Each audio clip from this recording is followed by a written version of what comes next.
জুলাই অভ্যুত্থানে পুনর্জাগরণ অনুষ্ঠানমালা নিয়ে দুপুরে সংস্কৃতি মন্ত্রণালয়ের সংবাদ সম্মেলন। ঢাবিতে জুলাই উইমেন্স ডে।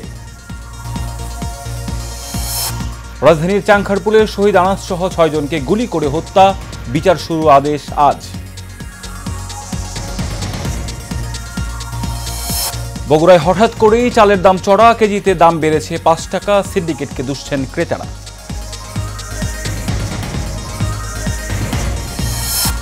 এবং বান্দরবানে বিদ্যুৎ স্পৃষ্ট হয়ে এক পরিবারের ৩ নারীর মৃত্যু, ছাদ থেকে পড়ে প্রাণ গেল ঢাকা বিশ্ববিদ্যালয়ের শিক্ষার্থী।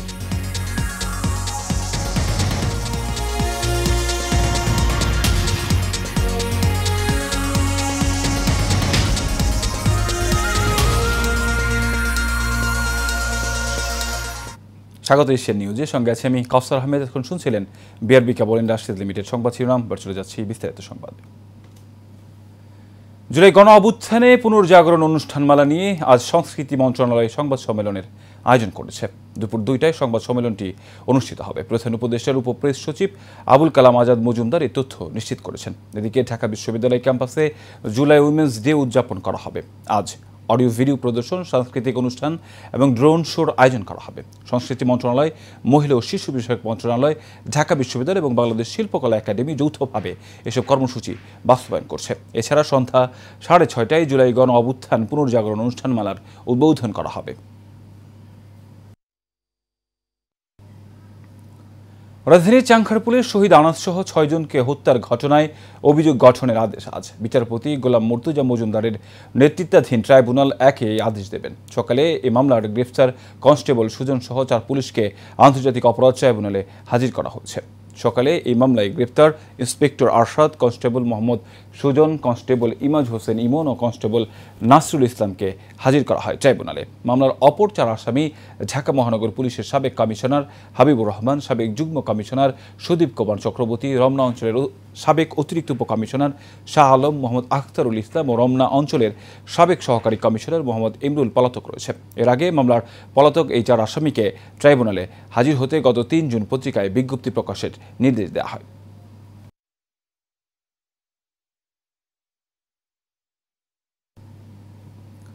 বাম্পার ফলনের পরও বগুড়ায় বাড়ছে চালের দাম। সপ্তাহের ব্যবধানে প্রকারভেদে পাইকারি বাজারে প্রতি কেজি চালের দাম বেড়েছে ৩ থেকে ৫ টাকা, আর খুচরা বাজারে বেড়েছে ৭ থেকে ৮ টাকা। এদিকে হঠাৎ করেই চালের দাম বৃদ্ধিতে বিপাকে পড়েছেন স্বল্প আয়ের মানুষ। বগুড়া থেকে শামসুল আলম লিটন ও রাজু আহমেদের পাঠানো তথ্য ছবিতে বিস্তারিত জানাচ্ছেন রাশেদ আকুন। বড় মৌসুম শেষ হয়েছে কয়েকদিন আগে। হাটে নতুন ধানের চাল উঠলেও বগুড়ায় কমেনি দাম। উল্টো বাজারে প্রকারভেদে প্রতি কেজি চালে দাম বেড়েছে ৩ থেকে ৫ টাকা।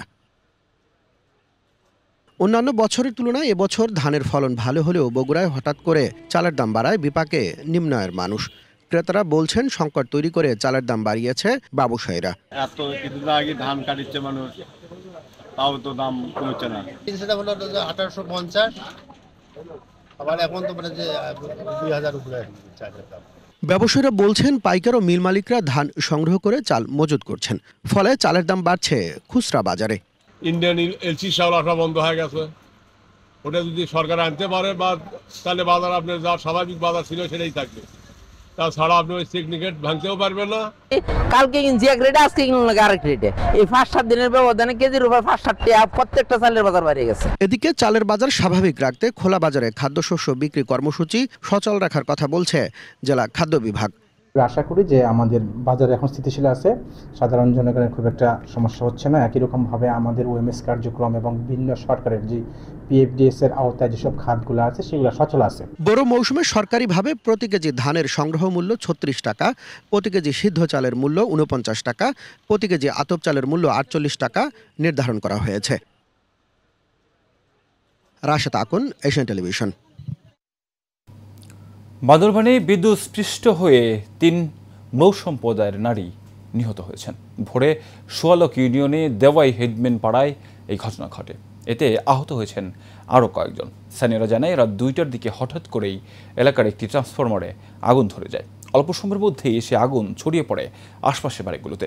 আগুনের তীব্রতায় বেশ কয়েকটি বাড়ির বৈদ্যুতিক মিটার বিস্ফোরিত হয় এবং শর্ট সার্কিটের মাধ্যমে আগুন লেগে বেশ কয়েকটি বাড়ি জ্বলতে থাকে। এ সময় বিদ্যুৎ স্পৃষ্ট হয়ে দেওয়াই হেডবিন পাড়ার বাসিন্দা অর্কার ম্রো, তুমলে ম্রো ও রুনলে ম্রো মারা যায়। বিদ্যুৎ বিতরণ বিভাগ বান্দরবানের নির্বাহী প্রকৌশলী সৈয়দ আমির হোসেন মাসুম জানান, এই ঘটনায় একটি তদন্ত টিম ঘটনাস্থল পরিদর্শন করেছে।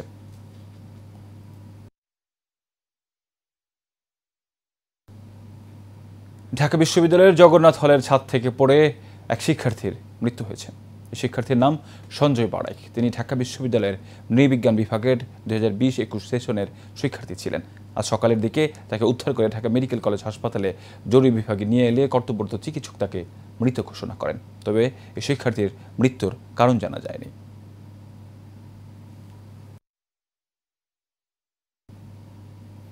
দীর্ঘ 6 বছরেও শেষ হয়নি সাভারের বংশী নদীর উপর নলাম সেতুর নির্মাণ কাজ। ফলে দুর্ভোগ নিয়েই চলাচল করছে 10 গ্রামের প্রায় লাখো মানুষ। স্থানীয়রা বলছেন, বর্ষায় ভোগান্তি বাড়ে কয়েক গুণ। তাই দ্রুত সেতু নির্মাণের শেষ করার দাবি তাদের। সাভার থেকে শাকিল শেখ এর ছবিতে জহির ইসলাম খান লিটনের রিপোর্ট, জানাচ্ছেন সোয়েব সাত্তার লিজন। সাভারের আশুলিয়ার বংশী নদীর দুপারের মানুষের যোগাযোগ সহজ করতে 2019 সালের 21 জুলাই নলাম সেতুর নির্মাণ কাজ শুরু করা হয়। 2022 সালে কাজ শেষ করার কথা থাকলেও 3 দফায় সময় বাড়িয়ে এখনও শেষ হয়নি সেতুর কাজ। স্থানীয়রা বলছেন, বংশী নদীর দুপাশে 10 গ্রামের মানুষের বসবাস। সেতু না হওয়ায় ঝুঁকি নিয়ে নৌকা দিয়েই পারাপার হতে হয় তাদের। নৌকার জন্য আধা ঘন্টা 1 ঘন্টা পর্যন্ত দাঁড়িয়ে থাকতে হয়। নৌকাটা পার হওয়ার লাগে, ঠিক মতো যাইতে পারে না অফিসে। আজকে 6 বছর বিধি কাজ ধরছে, এই 6 বছর এই কাজ করে কাজ বন্ধ রাখে হচ্ছেন। কত কোটি কোটি টাকা এখানে ব্যয় করা হয়েছে, আর কিছু পয়সা ব্যয় করলে আমাদের এই ব্রিজটা খুলে গেলে আমাদের উপকার হইতো।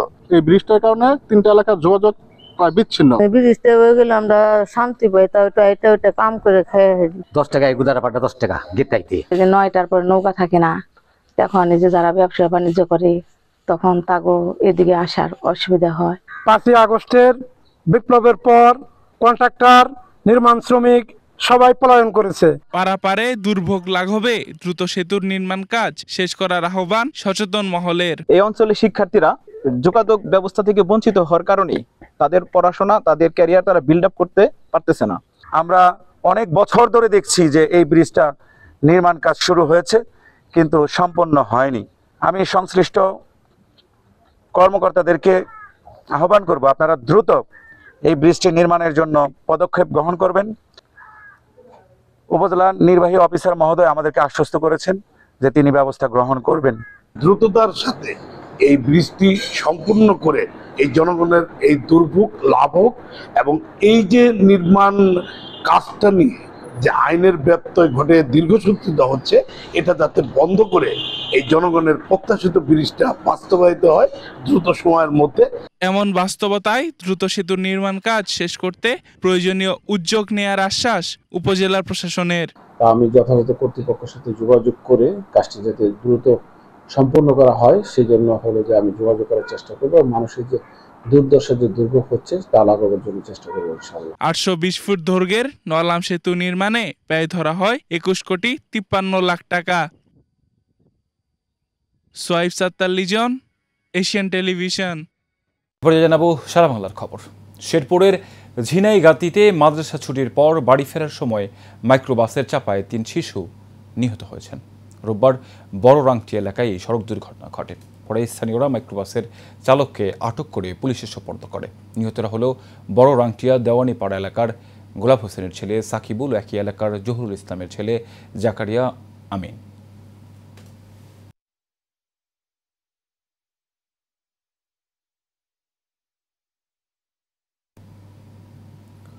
গাজীপুরের শ্রীপুরে আলহাজ আব্দুস সাত্তার ভুইয়া ফাউন্ডেশনের উদ্যোগে বৃক্ষরোপণ কর্মসূচির আয়োজন করা হয়েছে। উপজেলার বৈরাগীর চালা উচ্চ বিদ্যালয়ে ফলদ গাছের চারা রোপণ করা হয়। পাশাপাশি বিভিন্ন মাদ্রাসা ও স্কুলের শিক্ষার্থীদের মধ্যে আম্রপালি ও কাটিমন জাতের 4000 আম গাছের চারা বিতরণ করা হয়। আলহাজ আব্দুস সাত্তার ভুইয়া ফাউন্ডেশনের সভাপতি আলহাজ আব্দুস সাত্তারের সভাপতিত্বে এতে প্রধান অতিথি ছিলেন বিএনপির কার্যনির্বাহী কমিটির সহ স্বাস্থ্য বিষয়ক সম্পাদক ডক্টর অধ্যাপক এস এম রফিকুল ইসলাম।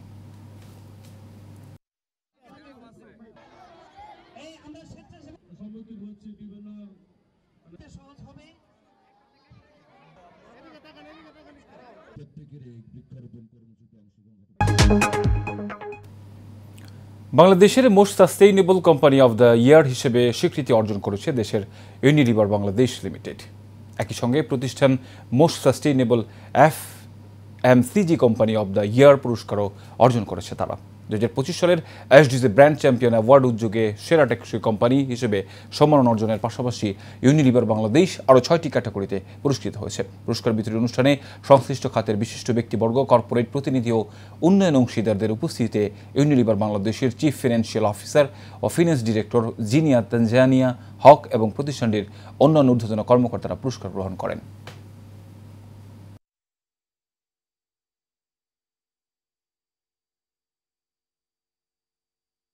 শেষ করবে এশিয়ান নিউজ। এর আগে বিআরবি কেবল ইন্ডাস্ট্রিজ লিমিটেড সংবাদ শিরোনাম জানাবো আরও একবার।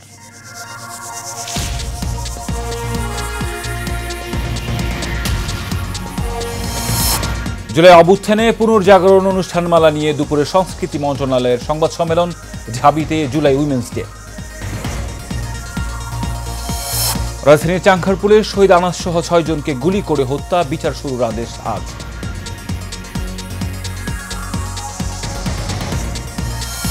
বগুড়ায় হঠাৎ করেই চালের দাম চড়া, কেজিতে দাম বেড়েছে 5 টাকা, সিন্ডিকেটকে দুষছেন ক্রেতারা।